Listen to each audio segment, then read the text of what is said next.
તો ગાંધીનગરથી મહત્વપૂર્ણ સમાચાર સામે આવી રહ્યા છે। આ ઘટનાને મામલે જ કિરીટસિંહ ડાભીનું નિવેદન સામે આવ્યું છે। દિલ્હી આઈઆઈટીની વિદ્યાર્થીની માટીના નમૂના લેવા જતાં ભેખડ ધસી પડી। સંશોધન માટે વિદ્યાર્થીની ધોળકા આવ્યા હોવાની વિગતો જાણવા મળી હતી।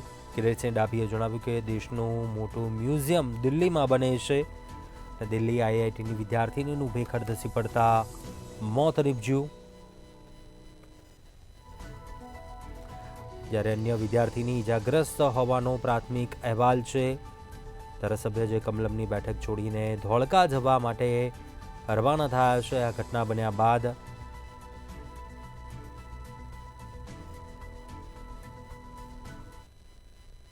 ધોળકા વિધાનસભા વિસ્તારમાં આવતું લોથલ કે જે બંદરનું કામ ત્યાં ચાલી રહ્યું છે, ત્યાં દિલ્હીથી આવેલા એવા સમાચાર મને તાત્કાલિક અત્યારે 1-2 મિનિટ પહેલાં મળ્યા છે કે દિલ્હીથી આવેલી આઈટીઆઈની વિદ્યાર્થીનીઓ એ જૂનું લોથલ જે ટેકરો છે તેમાં એ માટીના નમૂના લેવા માટે ઉતર્યા હતા અને એમાં કંઈક માટીની ભેખડ ઘસી ગઈ છે। એમાં એક વિદ્યાર્થીનું અવસાન થયું છે અને એકને અત્યારે ત્યાંથી દબાયેલામાંથી કાઢવાની તજવીજ ચાલુ છે। અને હું તાત્કાલિક આ બેઠક જે કમલમ ખાતે આજે છે એમાંથી સીધું હું અત્યારે લોથલ જવા રવાના છું।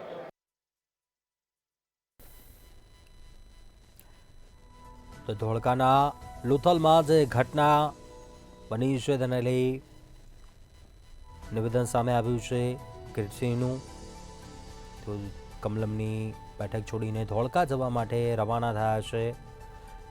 સંશોધન માટે વિદ્યાર્થીની જે ધોળકા આવી હોવાની વિગતો જાણવા મળી છે। સાથે જણાવ્યું કે દેશનું મોટું મ્યુઝિયમ દિલ્હીમાં બની રહ્યું છે અને દિલ્હી આઈઆઈટીની વિદ્યાર્થીની હતી, જ્યારે અન્ય એક વિદ્યાર્થીનીને વધુ સારવાર માટે હોસ્પિટલ ખસેડવામાં આવી છે। કિરીટસિંહ ડાભીનું નિવેદન સામે આવ્યું છે। ધોળકાના લોથલમાં જે ઘટના બની તેને લઈને વિદ્યાર્થીનીઓ જે માટીના નમૂના લેવા માટે ઉતર્યા હતા અને એકાએક ભેખડ ધસી પડી હતી। સંશોધન માટે આ વિદ્યાર્થીનીઓ જેઓ લોથલ આવી હતી